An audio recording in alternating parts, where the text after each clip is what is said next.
We fall in love because deep emotional bonds once meant better survival. Long before poetry and music, pair bonds helped our ancestors share food, protect each other from danger, and raise children who needed years of care.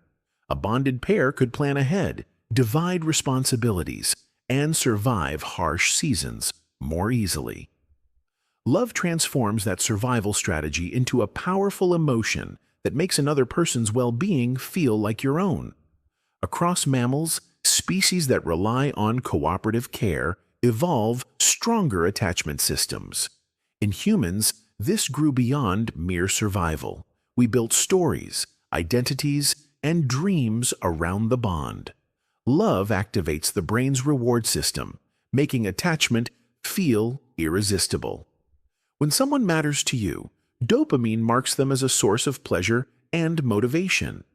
Your attention narrows, ordinary details fade, and you can't help but think about them. This isn't a single love center in the brain, but a network working together. Reward for pursuit, bonding hormones, memory for meaning, and planning regions.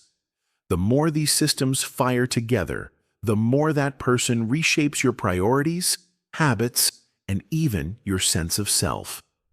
Early attraction feels intense because novelty and uncertainty supercharge the brain's learning systems. When the outcome is uncertain, will they text back? Will this date go well? Dopamine spikes to keep you engaged. This is why the early stages of love can feel euphoric yet unstable. You notice coincidences, replay conversations, and fill gaps in the story with hopeful guesses. It's the mind's way of quickly evaluating if this bond is worth keeping. If chemistry and values align, the rush settles into something more stable. If not, the same system makes letting go deeply painful. Touch begins to shift love from pursuit to attachment. Oxytocin rises during hugs, holding hands, and kissing, linking feelings of safety and comfort to the other person. Your body learns to relax with them, lowering stress and making daily challenges feel lighter. Repeated small moments of kindness, laughter, and care form the foundation of a strong bond.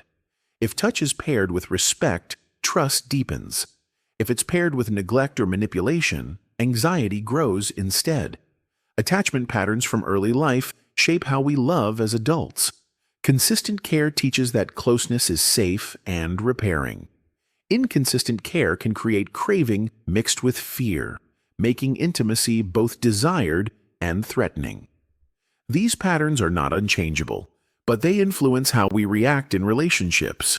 A secure partner can help calm anxiety, while patience can encourage someone to open up. Over time, a healthy relationship can rewrite even long-standing patterns. Scent and biology quietly influence attraction in ways we barely notice.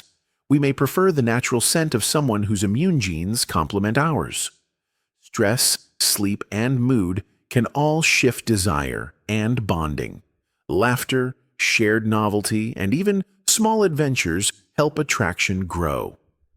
These forces don't decide for us, but they can make certain connections feel unusually right from the start. Culture teaches us what love should look and feel like before we ever fall. Stories of soulmates, grand gestures, and happily ever after set expectations about intensity and timing. Social media highlights amplify peaks and cut out the ordinary maintenance real love requires. If your culture idolizes constant passion, steady warmth may be misread as boredom. If restraint is praised, open affection can feel risky or embarrassing. Milestones like exclusivity, meeting families, or moving in function as shared signals of safety and commitment. Couples who examine these scripts can choose which to keep, which to adapt, and which to discard. By writing your own script together, you create meaning that can outlast trends and external pressure. Communication is the everyday engine that keeps love from turning into guesswork. Intimacy grows when you let yourself be known and stay curious about the other person. Clarity beats mind reading. and specific requests beat vague complaints. Small repair attempts after conflict matter more than never fighting at all. Gratitude and appreciation keep attention on what is working, not only what is missing. Boundaries protect the relationship from burnout by making needs and limits visible. Meta conversations, talking about how you talk, prevent patterns from hardening into resentment. Over time, couples build a shared mental model for decisions, conflict, play, and protection of each other's dreams. Love can hurt because the brain reuses physical pain systems to signal social loss. When a bond breaks, dopamine drops, oxytocin fades, and stress chemistry rises. It feels like withdrawal from someone who helped regulate your body and emotions. Physical symptoms, tight chest, stomach upset, restless sleep, are the body's alarm, not a personal failure. Rituals of care help the nervous system recalibrate. Routine, movement, sunlight, and supportive connection. Meaning-making, what you learned, what you want next, turns pain into guidance rather than only injury. Healing is gradual and uneven, but capacity for love tends to return when safety and curiosity return. Not all love is healthy, and intensity can disguise instability. Intermittent rewards, sweetness, followed by chaos, train the brain to chase relief, not intimacy. Healthy love feels mostly safe, even when life is hard, and it expands your world rather than shrinking it. You keep promises, repair after conflict, and become more yourself in each other's presence.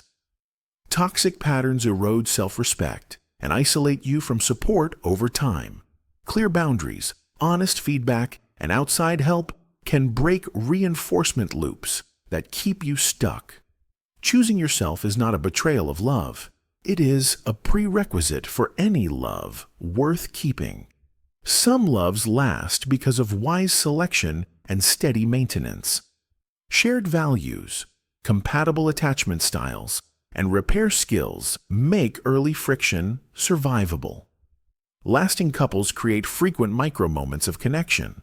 Brief check-ins, inside jokes, small kindnesses. They protect time for play and novelty, so the relationship keeps generating fresh energy. They treat commitment as a container for growth, not a cage against change. Fairness in daily life, chores, money, emotional labor, prevents silent ledgers from filling with resentment. They respect individuality, knowing that room to breathe strengthens closeness rather than threatens it. Over decades, the fire becomes coals, less showy heat, more reliable warmth. We fall in love because being human is too complex to do alone, and because our biology and stories nudge us toward connection. Love recruits ancient systems for reward, bonding, and meaning, then asks us to steer them with choice and care. At its worst, it can entangle us in loops of fear, scarcity, and self-loss.